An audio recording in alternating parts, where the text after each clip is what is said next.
Hello दोस्तों, good evening. स्वागत है एक बार फिर से आप सभी का एमजेटी एजुकेशन में। कैसे हो आप सब लोग? आई होप आप सबकी अब तैयारी वगैरह अच्छी चल रही होगी। अंतिम 20 दिन बचे हुए हैं आरआरबी एएलपी सीबीटी 2 के। फाइनली इस बार अभी तो मतलब कंफर्म नहीं कह सकते, हो सकता है कुछ भी लास्ट टाइम पर पलट जाए, फिर से पिछली बार की तरह कैंसिल हो जाए। लेकिन जहां तक उम्मीद नजर आ रही है कि इस बार पूरा पूरा एग्जाम होगा और 20 ही दिन बचा माना हुआ जाएगा। इस 20 दिन में किस प्रकार से तैयारी करनी चाहिए, क्या पढ़ना चाहिए, क्या नहीं पढ़ना चाहिए, सबसे ज़्यादा तो इम्पोर्टेंट यही है। क्या नहीं पढ़ना है, क्या करना है, क्या नहीं करना है, ये सब आज की वीडियो में हम लोग देखेंगे।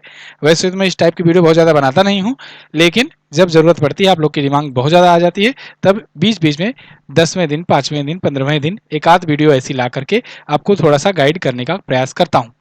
तो आप लोग जो है वीडियो को एंड तक देखिएगा, काफ़ी इन्फॉर्मेटिव होगी है और हो सकता है कई लोगों के लिए काफ़ी ज़्यादा महत्वपूर्ण भी साबित हो, जिससे वो अपना मतलब दशा दिशा बिल्कुल चेंज हुआ पाए इस वीडियो देखने के बाद, क्योंकि उनकी स्ट्रेटजी में, उनके एग्जाम की तैयारी में किस प्रकार से परिवर्तन आने वाला है, ये आपको एंड तक समझ में आ जाएगा। चलिए शुरुआत करते हैं। सबसे पहले हम लोग बात करने वाले हैं कि अब क्या पढ़ें। चूंकि अब 20 दिन केवल बचा हुआ है, ज़्यादा समय मैं आपका नहीं लूंगा, क्योंकि 20 ही दिन आपका बचा हुआ है। देखिए, और 20 दिन में ही अब आपको एक अच्छा खासा स्कोर करना है। अच्छा खासा मतलब कितना? मतलब इतना कि 80 टू 85 आपका स्कोर होने लगे।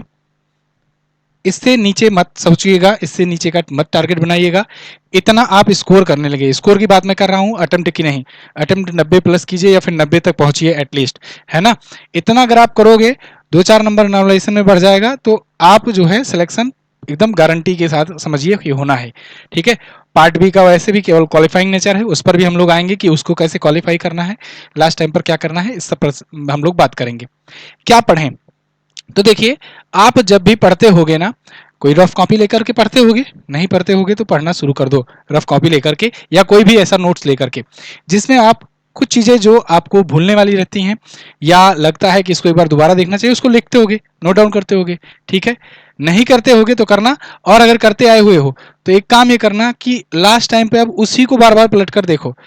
कोई मैटर नहीं करता कि वो साफ लिखा है, गंदा लिखा है, कैसा लिखा है, कि आप जहां भी पढ़ते हुए गए हो जिस प्रकार से, उसी प्रकार से फिर से उसको देखते हुए आओ। नोट मात्र 15 से 20 मिनट लगेंगे, है ना।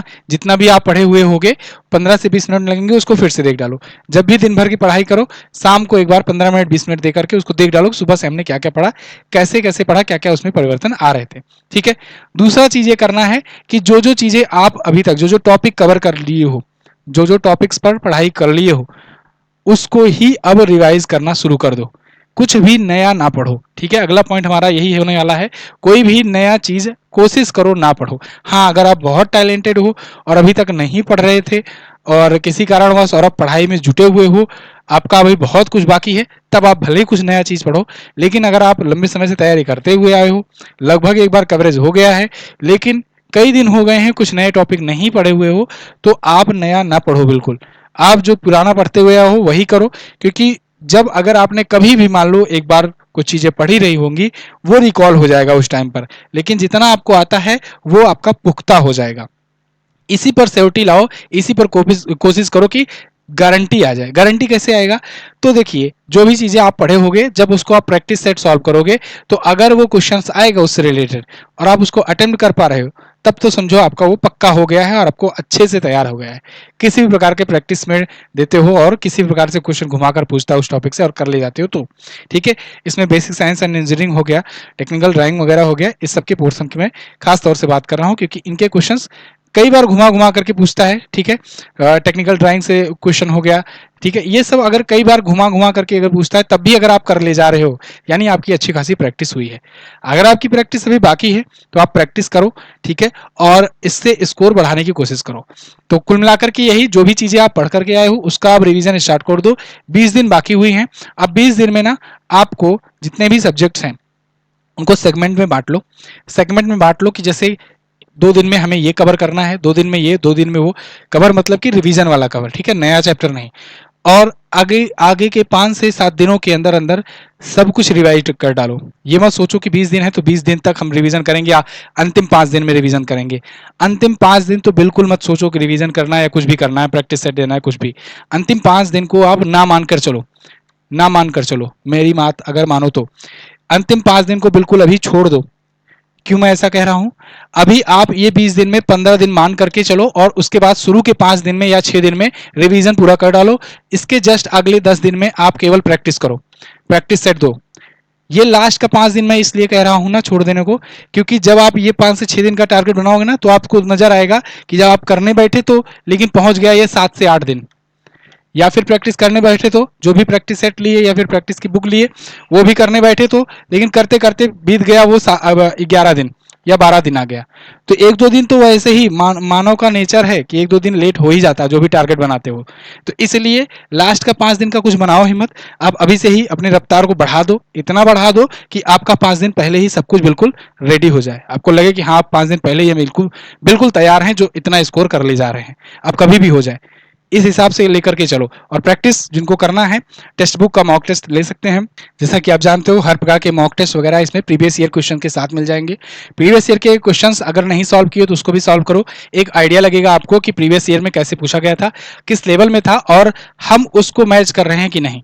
याद रहे प्रीवियस ईयर से भी इस बार हाई कंपटीशन है, तो प्रीवियस ईयर तो आपको अच्छे से कर लेना है अटेम्प्ट, और इस बार वाले में उससे बेटर करना है, उससे बेटर की तैयारी करनी है। एमजेटी कूपन कोड यूज करने पर आपको अभी 615 में मिलेगा। ये 615 मत देखो, आप ये देखो कि अगले 10 से 12 दिन की तैयारी आपका अगर मेहनत से अगर कर दिए तो फिर लाइफ सेटल हो जाएगी, है ना।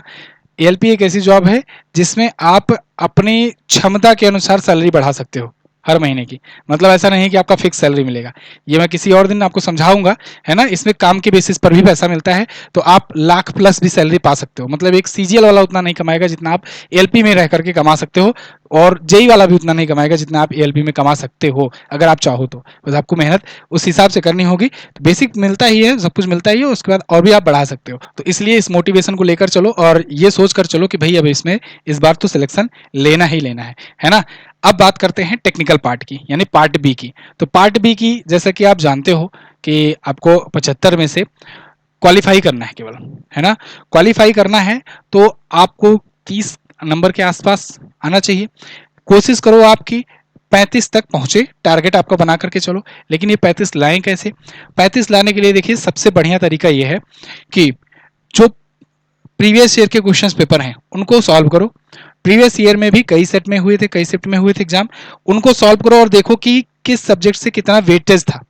मतलब आपका कोई भी ब्रांच हो, ठीक है, जो भी ब्रांच है उस ब्रांच में देखो कौन कौन से ऐसे सब्जेक्ट होंगे। आप उसमें अगर ध्यान दोगे तो 3 से 4 सब्जेक्ट ऐसे होंगे जो सुपर सब्जेक्ट होते हैं, है ना। टेक्निकल में भी 3 से 4 या 5 सब्जेक्ट ऐसे होते हैं जो सुपर सब्जेक्ट होते हैं, उनसे क्वेश्चंस बनता ही बनता है।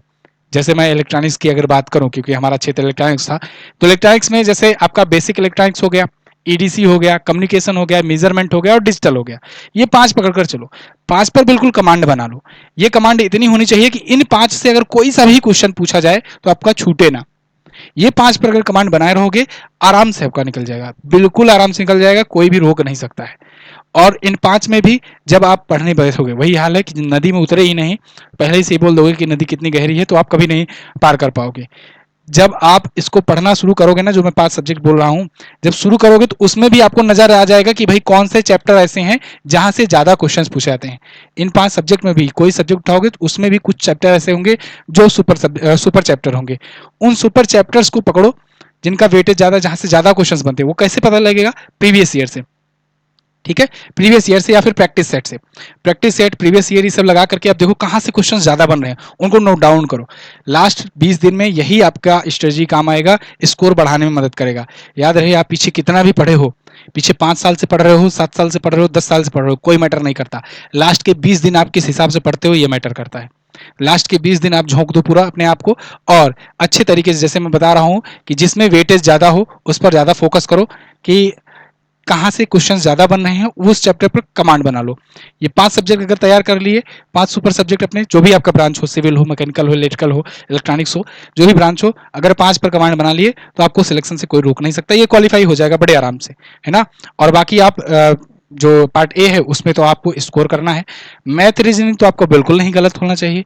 कोशिश करना है आपको कि अटेम्प्ट करते इसमें, वैसे खैर अटेम्प्ट वाला तो मैं लास्ट दिन आपको, लास्ट या सेकंड लास्ट दिन आपको वीडियो बना करके दूंगा कि कैसे अटेम्प्ट करना है, कैसे ज़्यादा से ज़्यादा आप अटेम्प्ट कर पाओ। जिसका भी छूटता होगा अगर अटेम्प्ट में, उसका भी क्वेश्चन छूटेगा नहीं। खैर इतना ही रखते हैं, ज़्यादा आपको समय आपका लूंगा नहीं। बस मन लगा करके पढ़ते रहिए। अगर थोड़ा सा ढीले पड़ गए हैं तो ढीले मत पढ़िए। एग्जाम डिले किया ही ऐसे जाता है जिस वजह से लोग ढीले पड़ जाएं स्टूडेंट, है ना, इसीलिए 1 महीने बढ़ा देते हैं डेट, वरना क्या जरूरत है 1 महीना बढ़ाने की। 1 महीना बढ़ाने से बहुत सारे लोग ढीले पड़ जाते हैं, आपको ढीला नहीं पड़ना है ना। चलिए, तो बहुत बहुत धन्यवाद और वेल विशेज है एमजेटी एजुकेशन की तरफ से। सिलेक्शन लेकर के आओ और सीबीटी 2 के बाद सीबीएटी जो होगा उसकी तो पूरी तैयारी आपको अच्छे तरीके से कराई ही जाएगी, उसके लिए निश्चिंत रहो। आपको बस सीबीटी 2 पर ध्यान देना है। मैं आपको डे 1 से कह रहा हूँ, जब से वैकेंसी आई है तब से ही, कि सीबीटी 2 पर ही केवल फोकस करो। सीबीटी 1 भी आपका निकल जाएगा बड़े प्रेम से, कोई ज़्यादा मशक्कत नहीं होगी। अगर आप पढ़ने वाले बच्चे हो, स्टूडेंट हो, कोई मशक्कत नहीं होगी, सीबीटी 1 निकल जाता है। सीबीटी 2 पर आपको पूरा फोकस लगाना है, यही मेरिट बनाएगा, यही कट ऑफ बनाएगा, यही सब कुछ करेगा। और सीबीएटी भी निकल जाएगा आपका, जो साइको टेस्ट है वो भी निकल जाएगा। अगर आप पढ़ने लिखने वाले स्टूडेंट हो, बस थोड़ा सा गाइडेंस की जरूरत होगी, वो मैं आपको दूंगा और आपकी बेहतरीन प्रैक्टिस करवाया जाएगा और आप सिलेक्शन की तरफ बड़े आराम से बढ़ जाओगे। बस आपको यही, हमें ये मार्क्स ला कर देना है कि भाई सीबीटी 2 में हमें बढ़िया नंबर दे दो, उसके बाद फिर नैया पार हो जाएगी, मजा आ जाएगा। ठीक है, थैंक यू सो मच, मिलेंगे अगली वीडियो में, तब तक के लिए नमस्कार, जय हिंद, वंदे मातरम।